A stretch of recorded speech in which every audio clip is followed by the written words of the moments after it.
So I'll go ahead and get started. If you are here for the session for tools in Microsoft for adapting healthy usage, you're in the right place. If you're not here for this session, feel free to stick around. It's going to be great. Thank you all for hanging out for the whole day at the M365 Chicago event. Happy that you all are here.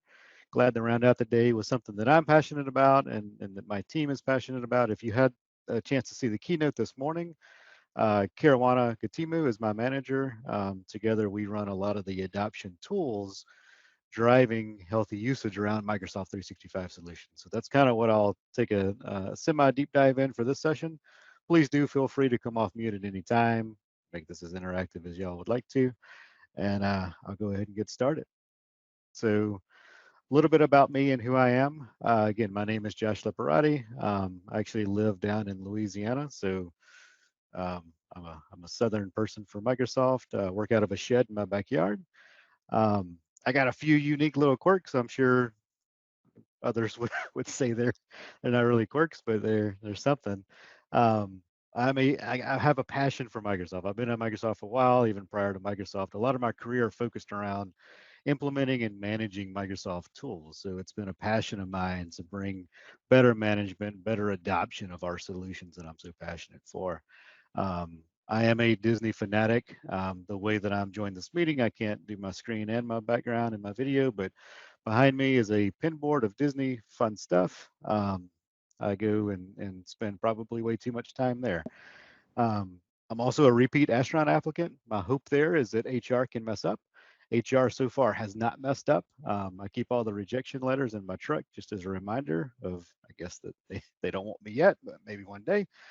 And I almost make the state of Florida. So I have crazy things that I try to do, and sometimes I succeed, sometimes I don't. But that's a little bit about me.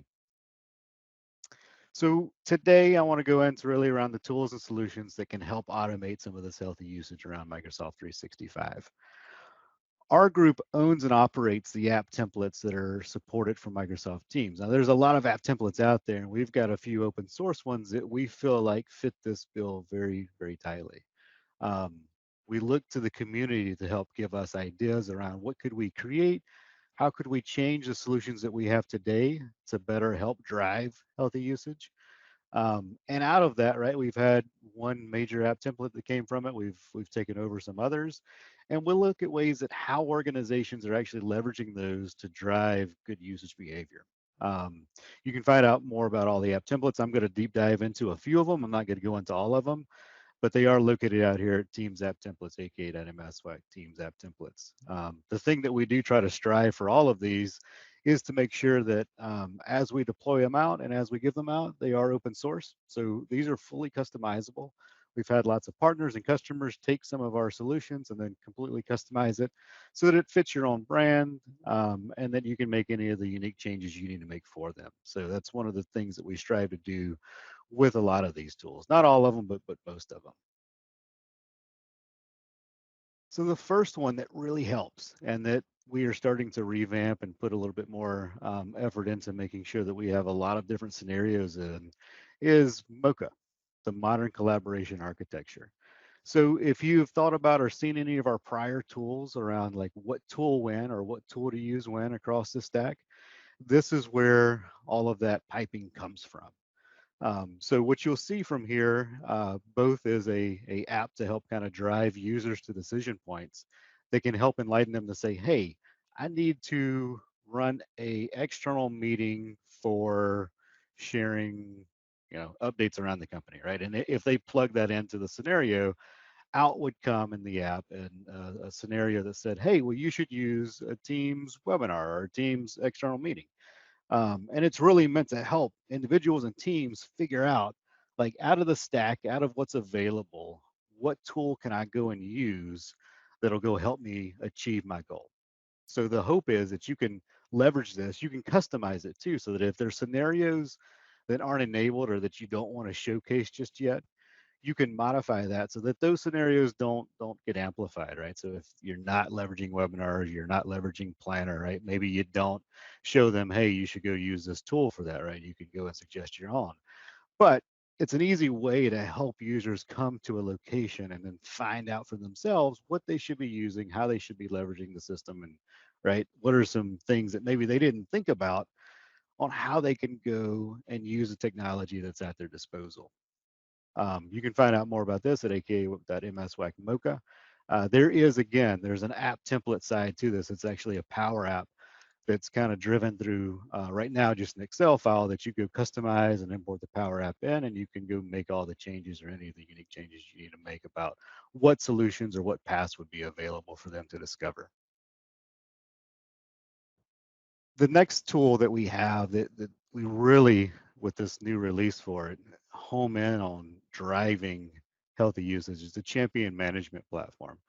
One of the biggest things that we advocate for and that our team is very passionate about is the role of the champion in an organization and the role of a champion to actually help drive good usage and healthy usage. It came from that community, the ask of, hey, can you help us create a platform that we can kind of home in and have a center of gravity for our champions with? And out came the champion management platform. So originally it was just the champion side of the platform where you can go and create the program, add members who in the organization would be considered as champion users, and give them a place to kind of go and gamify and have a leaderboard for what activities and what tasks they've completed as part of the champion program. Version 2, which we just released, it's now been maybe right at a month, maybe a little over a month, brings in the component of what we call tournament of teams. And it's this ability to take the adoption themes and the ideas from the champions, and then, right, how do we advocate that more, and how do we elevate that for the rest of the organization?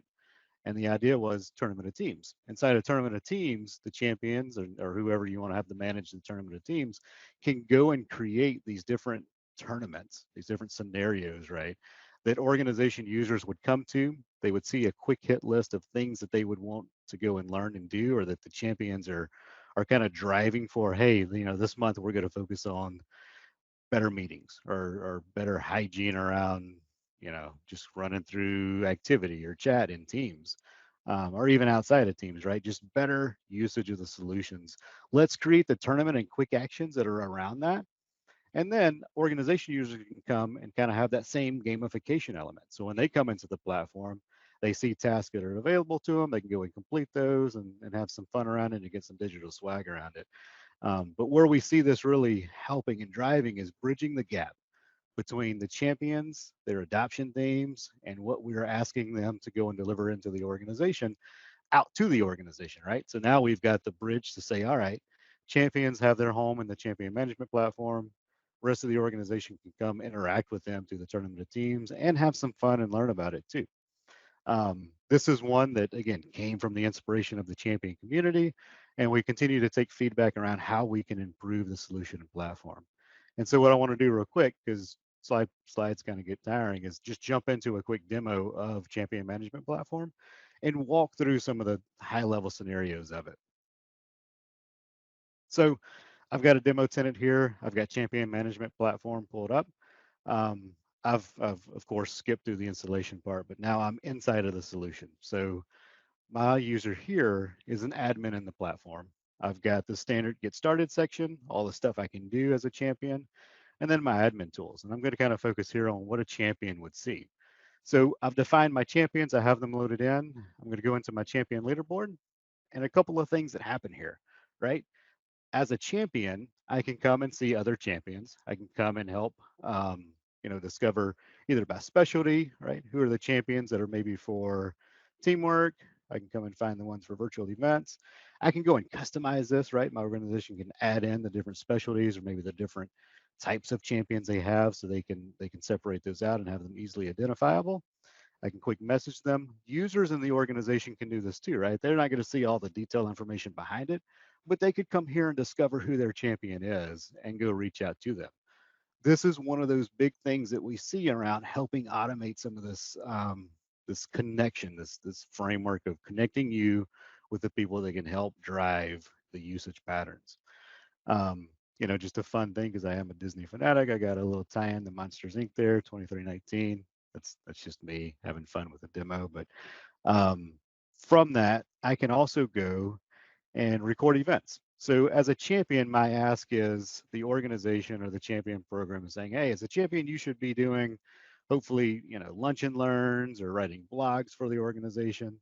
So I could come in here and say, hey, you know what? I held an office hours, or I wrote a blog, did two of those on Friday. I'm going to submit that, and it's going to go and increase my point total and kind of gamify that so that I have some fun with my other champions around it. The other thing that champions would do is they could nominate other users to be a champion. One of the big pieces of this that we saw a lot of ask around was this digital badge.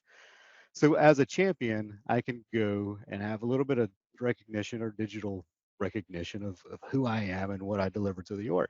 So inside a champion's digital badge, I can go in here and either select like a standard kind of teamwork digital badge I have, or in the new version we have now, version 2, you can upload your own badges. So I can go and say, hey, the organization has a campaign going on, or I just, have my own teamwork identifier for teamwork champions. I can go and change that and add them in. So then I could go pick whatever I wanted to, use that one, apply the image, and easily kind of give some fun recognition through champion management to my champions.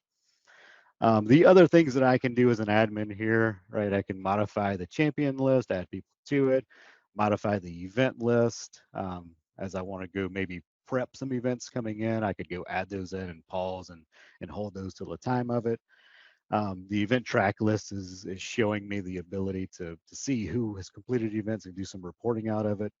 And then manage approvals is if somebody self-nominates, right? So if I'm not a champion, but I discover this and I want to become a champion, there's a nomination. So right, it would know I'm not a champion. It would say, hey, Josh, here's what a champion is. Do you want to sign up? Hit yes. Approval would go into the champion management platform admin. All of this again is open source, and we try to build it, and not try, we do build this inside of solutions that are already available. So there's no extra licensing or no extra offset of solution that has to be run. So this is SharePoint Framework. The data behind all of this is running off of List. And then we're just leveraging SharePoint Framework and List and bringing it as an app experience inside of Teams to show the connected experience there. So I'm going to jump from champion management platform now to tournament of teams and just show the other side of this, right? So as a champion management platform, I would have been a champion and hit that side of it. As a normal organization user, just somebody in the org, I would go hit tournament of teams and I could see a few things. So the admin of tournament of teams would have created a tournament or would have some tournaments ready. There's currently a tournament published. So if I went to my dashboard, I would see this tournament is just Josh's tournament. And I had some actions that I would complete. I've already completed those. Um, but as I complete them, my point total rises, and I've got call outs to go find more information out about these different tasks. And this is where we have the integration points to say, hey, we'll preload some defaults in here, and I'll show you that now. So if I go to manage tournament actions, right, I'm going to go into a list. When the solution's deployed, we deploy a list with this sample data in it. I've got my actions, the categories as they're associated to, some point values, description, and then the help URL. So right, as you change and customize this, it's going to reflect in that SharePoint framework app. So, you know, we show and locate points out to support.microsoft.com. If you had learning pathways, you could change and point it to a learning pathways playlist, or if you had another LMS or you had something outside of Teams that you were showing or Microsoft, you could point to whatever URL you want to and direct the user there for more information. So when I'm in here, I can also go and create a tournament and drag or check those options to be included in the tournament. So I'm going to do just a quick Chicago tournament. And right, so I kind of, these are the same things you saw in that manage tournament actions. I've got my high level categories, right? If I wanted to make one all around apps and one thing for channel, I could do that, create tournament. And so now I've got a tournament posed up. And when I'm ready to apply that theme to the organization, I could go and enable that tournament. All users would come here and have access to it, but nobody shows up until they've actually completed an action. So once a user goes and completes their first action in the tournament, they'll show up on the leaderboard and then have some fun around that. The gamification side and the digital swag side, right? You can associate badges with these tournaments.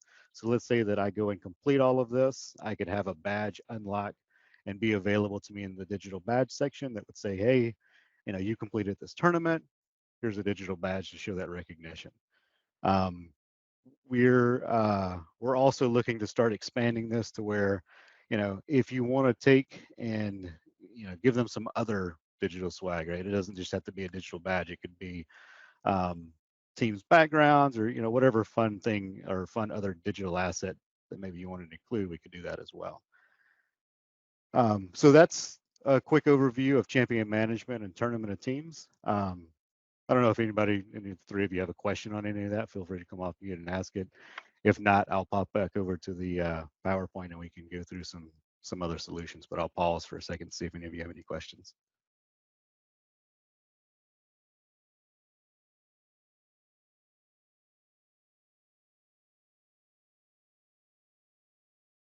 All right, cool. So let's go to the next solution. So the next tool here is our FAQ plus Q&A bot. If you haven't seen this yet, or if you've started to dabble into it, right, this is a question and answer bot that's driven behind an app template that we have, really giving you the ability to implement pretty quick and easy um, an answer bot, right? So if you think about the scenario of you've got a new solution launching or your help desk, or really any facet of the organization, we've seen this be deployed for different business units that maybe get frequently asked questions or different launch experiences or just tenant wide. Even we've seen some organizations use this for M365 launches around, hey, I want to have a place where I can do a few things. I can preload some common questions I expect to get, and have it be a conversational experience with my end users that can answer it. That's one, right, obvious benefit of this. The other thing where we start to see more impact is this ability to also leverage both multi-turn experience where I can go and add on top of the question that I'm asking, or the escalation out to like a live person. So maybe the bot doesn't know the random question that gets asked to it. I can do a few things. I can escalate out to a live person. I can have the team behind that have a queue where they can see inbound messages that say, hey, this question didn't get answered, but they wanted to be connected with someone. I could also build up my FAQ library from that too, right? I've got a queue of 10 unanswered questions, right? And as I build that up, I continue to expand my FAQ bot knowledge. Um, we've seen lots of deployment here, specifically around net new. So when I talk about net new, right, a net new solution that gets launched, and trying to help the organization see the impact that a Q&A bot can have in teams with that conversational thing. You can also add images and line here. So you can kind of see on the screenshot, it's just a plain text drop of some answers there. But I could also go and add, right, rich media to this as well. One of the things that I think doesn't get mentioned enough is this ability that's semi-new. It's been out for a little while now, both in a manual configuration, I'll say, kind of step, and now a much more I'll call it automagic, but a more automated way, is leveraging the syncing of Message Center with Microsoft Planner.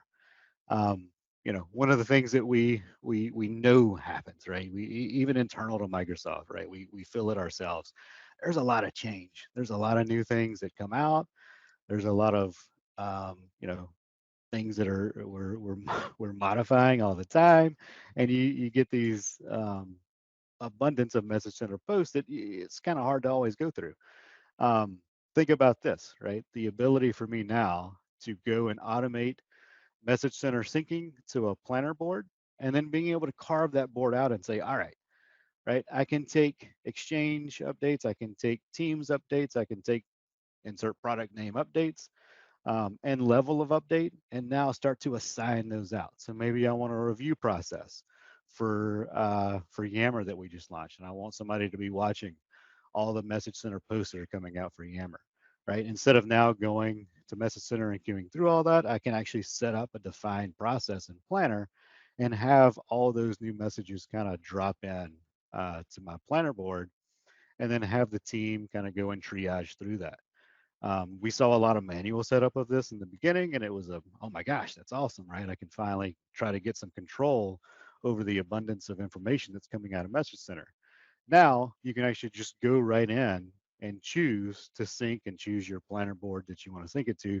It's a much more streamlined process, but still extremely powerful to go and drive those either the implementation team you have or the champion team or right adoption specialist, whoever it may be that needs to see this information, but maybe doesn't want to go or doesn't have the ability to go into the admin center to watch through these messages, right? A great way to start syncing those, to know what's happening, and to stay on top of what could change or what could impact that usage pattern that you have.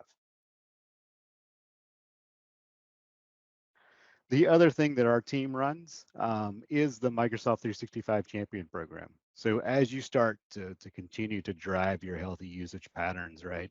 One of the things that we try to bring is this monthly program, and the calls are monthly, but content is usually a few times throughout the month around, hey, a place to come to, hear from us around what's coming, what's been announced. How do we see that impacting organizations? And right, what do we see as some use cases? Deep dives on those features from the product team, and really just the ability to come and interact with us and have a place to have your voice heard, and to hear from us around what's happening. Um, we see a big mixture of IT pros and business users on these, so we welcome all to that. But it's a great tool to use if you're not already a part of it, to join in and experience what you know the community can bring to that.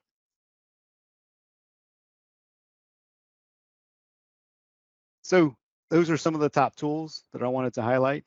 Um, Sometimes or normally we got a lot of questions in the champion part, but not as many right now. I'll leave the floor open. Um, Mike Shweta, am I saying that right? If either of you have a question, please do feel free to pop up. We it's a small crowd tonight, so happy to answer anything.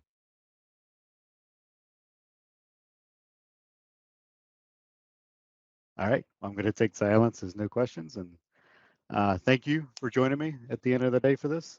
If you do wind up thinking of anything, pretty easy to find. I'm the only Leporati at Microsoft, so do please feel free to reach out and join some of our communities. It's been a pleasure. Thank you all.